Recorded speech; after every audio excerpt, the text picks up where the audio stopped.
అత్తమామ సేవలు, ఇల్లు మొత్తం శుభ్రంగా పెట్టుకోవడము, మొత్తం అంతా యాజ్ ఇట్ ఈస్ హిందూ అమ్మాయి ఎట్లయితే ఉంటుందో అట్లనే బ్రతకడం ప్రారంభించింది. ఓన్లీ కేవలం తన భర్త కోసం. సంవత్సరం తిరిగేలోపు ఒక పాప పుట్టింది. 2023 వరకు బాగానే ఉన్నారు కుటుంబం. 2023లో ఈ అబ్బాయికి మలక్పేట్ పోలీస్ స్టేషన్ కి ట్రాన్స్ఫర్ అయింది. గత 10 సంవత్సరాల నుండి తన భర్తను అబ్జర్వ్ చేస్తున్నటువంటి భార్య మెల్లిమెల్లిగా తనలో మార్పులు మొదలైన తర్వాత, అరే ఇన్ని సంవత్సరాల నుంచి ఇట్లున్నాడు, ఇప్పుడు మెల్లగా ఎందుకు ఇట్లా తయారవుతున్నాడు అంటే, ఇక సింపుల్ గా టిక్ టాక్ రెడీ కావుడు, యూనిఫామ్ ని రోజు తుక్కొని రోజుకి ఐరన్ చేసుడు, సెంటు గింటు పర్ఫ్యూమ్లు కొట్టుకునుడు, డ్యూటీ పేరుతోటి అంటే ఉన్న టైం కన్నా ఎక్కువగా బయటనే ఉండడము. ఎందుకు ఇంతసేపు ఎందుకు బయట ఉంటున్నావు అని ఫోన్ చేస్తే, అరే డ్యూటీ అంటే నీకు చెప్తే అర్థమైతలేదా అని చెప్పి అమ్మాయినే తిట్టడము, ఇలాంటి కార్యక్రమాలు మెల్లగా చేపట్టిండు. భార్య కొన్ని రోజులు అబ్జర్వ్ చేసి అబ్బాయి ఒకరోజు ఇంటికి వచ్చినప్పుడు తనకు తెలియకుండా తన మొబైల్ ని చెక్ చేసింది. తను ఇన్ని రోజుల నుంచి అనుమాన పడుతున్నది నిజమైంది. తన ఫోన్ లో ఇంకొక కానిస్టేబుల్ తో లవ్ యూలు, మిస్ యూలు,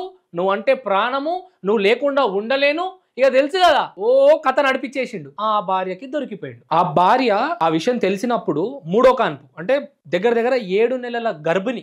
అలాంటి టైంలో ఫీలింగ్స్ ఎంత ఎమోషనల్ గా ఉంటాయో మీకు తెలుసు. ఈ విషయం తెలవగానే అమ్మాయి షాక్ కి గురైంది. ఏం చేయాలనో అర్థం కాలేదు. కొన్ని రోజులు ఆగింది. చివరిగా ఆమెతోటి అవ్వక భర్తను అడిగేసింది, అసలు ఏంది ఇది, నాకు ఇట్లా నేను చూసినా, అసలు ఆ ఫోన్ ఎందుకు ముట్టినావు నువ్వు? సరేలే ఏం లేదు, మేము జస్ట్ కామన్ ఫ్రెండ్సే, పెద్దగా పట్టించుకోకు, అట్లేం ఉండదు అని చెప్పుకొచ్చిండు. జస్ట్ ఫ్రెండ్సే అయితే ప్రాబ్లం లేదు. భార్యకి విషయం తెలిసిన తర్వాత మెల్లిమెల్లిగా రోజంతా నైట్ అంతా ఫోన్లు మాట్లాడు, ఎక్కువసేపు బయటనే ఉండు, ఎప్పుడు ఫోన్ చేసినా బిజీ టోన్లు రావుడు, ఇట్లాంటివి మొదలైనవి. ఇది ఇట్లనే ఊకుంటే ఇది ఎక్కడికో పోతుంది కథ అని చెప్పేసి భార్య అడగడం మొదలు పెట్టింది. మెల్లిగా ఇంట్లో గొడవలు మొదలైనవి. ఒకరోజు భార్య పక్కకున్నప్పుడే వీడియో కాల్ మాట్లాడుతూ దొరికిందట.